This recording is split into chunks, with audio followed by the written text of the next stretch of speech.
नमस्कार दोस्तों, मैं हूं सुब्रत चौहान और आप देख रहे हैं फिश इन्फो चैनल। दोस्तों, आज की इस वीडियो में मैं आपको फ़िश फीडिंग के बारे में बताऊंगा। इसके पहले मैंने एक लाइव बनाया था जिसमें लाइव वीडियो में मैं इस फ़िश फीडिंग बनाने का जो तरीका है वो दिखा रहा था। उस दौरान मेरे पास बहुत ज़्यादा कमेंट आ रहा था तथा ये जो फ़िश फीड आप बनाए वो किस तरह से बनाए, कौन कौन चीज़ मिला है, इसके बारे में थोड़ा सा जानकारी दीजिए। तो वैसे मैं आपको उसी के लिए इस वीडियो दिखा रहा हूँ, कौन कौन चीज़ मिला रहा हूँ। ऐसे तो फ़िश फीड बनाने के लिए बहुत सारी चीज़ों का इस्तेमाल किया जाता है। अभी बहुत ही कम चीज़ इस्तेमाल कर रहा हूँ क्योंकि अभी तालाब जो है इसको सेट कर रहा हूँ, तो बहुत ज़्यादा फीड का इस्तेमाल नहीं कर रहा हूँ। तो गाइस, मैं यहाँ पे जो जो चीज़ इस्तेमाल कर रहा हूँ सब मैं आपको बताता हूँ। ये जो चीज़ देख रहे हैं ये है सरसों खल्ली यानी मस्टर्ड केक। इसको कम से कम 3 दिन का सड़ा हुआ खल्ली ही आपको इस्तेमाल करना चाहिए, मिनिमम 24 घंटा। इसके आगे या कच्चा खल्ली कभी इस्तेमाल नहीं करना चाहिए। तो यह मैंने सबसे पहले यहाँ पे सरसों का खल्ली ले लिया, आप देख सकते हैं। और साथ में जो आप देख रहे हैं वो है मोलासेस या चीटा गुड़। इसको तो आप जानते होंगे, बहुत सारे लोग मोलासेस के चेंजेस में सीधा गुड़ का इस्तेमाल करना चाहते हैं, तो मुझे पता नहीं गुड़ का इस्तेमाल कैसा होगा। चीटा गुड़। और ये जो देख रहे हैं ये भुट्टा डस्ट यानी कॉर्न डस्ट जो है वो डस्ट है, और साइड में जो है सोया मिल डस्ट, और ये सारा चीज़ मिलाते हैं। और साथ में और एक चीज़ ज़रूरी जो चीज़ होता है वो है राइस ब्रन या राइस पॉलिश। ये राइस पॉलिश में ही बहुत सारे लोग गलती कर देते हैं, सही राइस पॉलिश नहीं खिलाते हैं। और सही राइस पॉलिश जो चावल का पॉलिश होता है, चावल को चिकना बनाने के लिए जो क्रशिंग किया जाता है उसी से निकलता है ये राइस पॉलिश, जो काफ़ी थोड़ा महंगा भी होता है। और राइस हक्स जो होता है, जो चावल का धान का छिलका होता है, वो थोड़ा सस्ता हो जाता है, तो उसको लोग खरीदते हैं खर्चा बचाने के लिए। तो उस तरह का हक्स का इस्तेमाल नहीं करना चाहिए। आपको मछली को खिलाना है तो राइस पॉलिश ही खिलाइए। अगर नहीं मिलता है तो आप जो हम लोग क्या बोलते हैं उसको, गेहूँ का भूसी, गेहूँ का दर्रा जो होता है उसी को खिला सकते हैं अगर राइस पॉलिश नहीं है तो। ऐसे तो गाइस फ़िश फीड बनाने के लिए मैं बहुत सारा चीज़ों का इस्तेमाल करता हूँ। अभी सीज़न ख़त्म हो चुका है और हम तालाब को जो है सेट कर रहे हैं, तालाब सुखा रहे हैं और मछली को एक तालाब से दूसरा तालाब में ले जा रहे हैं। जब हमारा सब तालाब सेटिंग हो जाएगा तब और ज़्यादा फीडिंग का इस्तेमाल करेंगे, क्योंकि ये मेरे पास जितना मछली है सबका ब्रूडर है, तो उसका बॉडी बहुत ही जल्दी ठीक करना होता है, तो इसके लिए बहुत अच्छा फीडिंग कराना होता है। तो ये ठंड के मौसम में बहुत ही अच्छा फीडिंग कराते हैं हम लोग, जिससे ये मछलियाँ सही रहे। क्योंकि ठंड के मौसम में एक फ़ायदा है दोस्तों, आप जितना महंगा वाला ही फीड कराएं वो मछलियाँ बहुत ज़्यादा खाती नहीं है, लेकिन थोड़ा कॉस्टली फीडिंग कराते हैं तो शायद आपको ज़्यादा कॉस्ट लग जाए, लेकिन फीड देने का जो मात्रा है वो बहुत ही कम हो जाता है। तो इस तरह देखा जाए तो खर्चा कम आता है। ठंड के मौसम में आप ज़्यादा अच्छा वाला फीड कराएं तो मछलियाँ गर्मी आते आते उसका बॉडी जो है वो टाइट रहेगी, बॉडी सही रहेगी, तो आपका मछलियाँ नेक्स्ट ईयर के लिए तैयार हो जाएगी और बहुत ही जल्दी ग्रोथ में आएगी। इसीलिए हम लोग ठंड के मौसम में जितना हो सके अच्छा फीडिंग कराने का कोशिश करते हैं। ऐसे तो है ना, यहाँ पे मैंने ले लिया राइस पॉलिश, इसके बाद ले लिया मस्टर्ड केक यानी सरसों खल्ली, मोलासेस, इसके साथ ले लिया सोयाबीन डस्ट, और साथ में ले लिया भुट्टा डस्ट। ये कुछ चीज़ें मिला ली है। और इसके साथ आपको देना है थोड़ा सा फूड सप्लीमेंट यानी विटामिन, और साथ साथ आपको देना है थोड़ा सा नमक, जिससे हजमा का काम कर जाए। तो ये सारा चीज़ मिला के आप फ़िश फीड तैयार कर सकते हैं।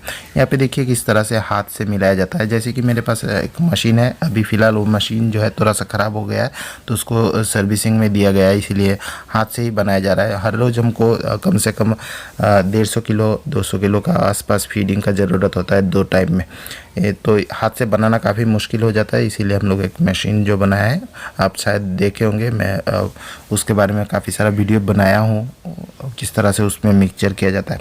तो गाइस देखिए किस तरह से मिक्सचर किया जा रहा है। ये यहाँ पे सारा चीज़ एक साथ मिला लेंगे।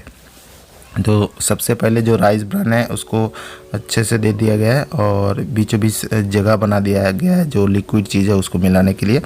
और ये अभी जो दिया जा रहा है वो है सोया मिल डस्ट। ये थोड़ा कॉस्टली और हाई प्रोटीन फीड होता है जो मछली को ग्रोथ बनाने के लिए बहुत ज़्यादा मदद करता है।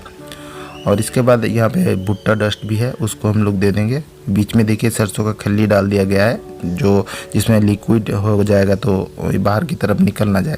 और ये जो चीज़ है भुट्टा यानी कॉर्न डस्ट, इसको अच्छे से चारों तरफ से जो सूखा सूखा फीड है उसके साथ ही मिला दिया जा रहा है।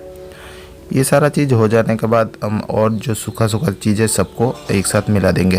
तो गाइस यहाँ पे एक चीज़ ज़रूरी है कि बहुत सारे लोग जो सोचते होंगे जो जो मैंने दिखाया उसी का फीड बनाना चाहिए, तो ऐसा ज़रूरी नहीं है, क्योंकि हर जगह में एक जैसा फीड मिलना मुश्किल हो जाता है। कई बार देखा जाता है जब हम जो सरसों का खल्ली इस्तेमाल करते हैं, ये सरसों का खल्ली कई जगह पे मिलता नहीं है, तो उस दौरान वो लोग दूसरा खल्ली का इस्तेमाल कर सकते हैं, जैसे पीनट खल्ली यानी बादाम का खल्ली। वो काफ़ी हाई प्रोटीन फीड होती है। तो लेकिन मेरे पास ये बादाम खल्ली जो है वो मिलता नहीं है, इसीलिए मैं सरसों का खल्ली इस्तेमाल करता हूँ। तो ऐसा ज़रूरी नहीं है, मैं जो दिखा रहा हूँ उसको ही आप इस्तेमाल करें। आपके आसपास जो भी फीड मिले और अच्छा क्वालिटी का फीड मिले, उसी से आप फिश फीड बना सकते हैं। कैसे ये जो चीज़ देख रही है मोलासेस, इसको ज़रूर इस्तेमाल करें। फिश फीड बना रहे हैं तो ये काफ़ी ज़्यादा फ़ायदेमंद होता है मछली के लिए। पहला तो ये जूहू प्लांटन बहुत ज़्यादा बनाता है। आपका तालाब में ये मोलासेस इस्तेमाल करते हैं तो जूहू प्लांटन मर जाएगा, जो मछली का नेचुरल फीड है। साथ साथ ये मछली का हजमा का काम करता है। मछली जो खाना खाती है, जो वो तुरंत अगर हजम हो जाए तो मछली का ग्रोथ ज़्यादा होगा। ये यही काम करता है। तो दोस्तों इसका इस्तेमाल आप ज़रूर करें। दोस्तों अभी इसमें दिया जा रहा है पानी। पानी में नमक पहले से मिला हुआ था। बहुत लोग क्या करते हैं, नमक को अलग से छिड़काव कर देते हैं, सूखा नमक। तो सूखा नमक देने से क्या होता है, ये नमक जगह जगह में रह जाता है, तो अच्छे से मिक्स नहीं हो पाता है। पहले से आप पानी में इसको घोल के देते हैं तो पूरा फीड में ये नमक घोल जाएगा। दोस्तों अभी जानते हैं इसमें फीड का इस्तेमाल के बारे में। दोस्तों होममेड फीड जब बनाया जाता है तो उसको ज़्यादा समय नहीं रखा जाता है। अगर आप सोचते हैं इसको बना के 1 महीना के लिए रख देंगे पूरा मछली के लिए, तो ऐसा बिल्कुल ही नहीं है। आपको होममेड फीड हर रोज़ बनाना होगा और हर रोज़ ही इस्तेमाल करना होगा। इसको इस्तेमाल करने के लिए हमेशा 2 से 3 घंटे में ही इस्तेमाल कर देना सबसे अच्छा है। ज़्यादा से ज़्यादा 6 घंटा रख सकते हैं, इससे ज़्यादा इस फीड को बनाने के बाद रख नहीं सकते हैं। हर रोज़ आपको फीड बनाना होगा अगर हाथ से बना के मछली को खिलाना चाहते हैं। यानी मछली का बॉडी वेट का जितना फीड लगता है हर रोज़ उतना ही लेना है, उतना ही मिक्स करना है, उतना ही बनाना है, उतना ही हर रोज़ ही इस्तेमाल कर देना है। यही है होममेड फीड बनाने का फ़ायदा। और हाथ से बना हुआ फीड अगर तुरंत ही इस्तेमाल कर दिया जाता है तो उसमें ज़्यादा रिजल्ट अच्छा देखने को मिलता है। अभी बहुत सारे लोग ये भी जानना चाहते होंगे इसका मिलावट करने का जो डेंसिटी है या मात्रा है वो कितना मिलाया हूँ, कितना किलो मिलाया हूँ। तो दोस्तों ये जो फीड है मैंने आईएमसी के लिए बनाया। ये मेरा तालाब में जो ब्रूडर मछली है इसके लिए बनाया। फिश फीड बनाने का जो तरीका है अलग अलग मछली के लिए अलग अलग तरह से होता है।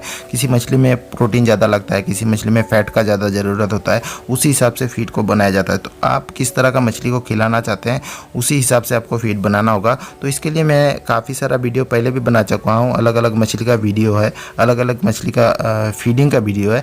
तो आप उसी को देखें और उसका हिसाब आप ले लें, फिर आप इस तरह से मिक्स करके आपका मछली को खिला सकते हैं।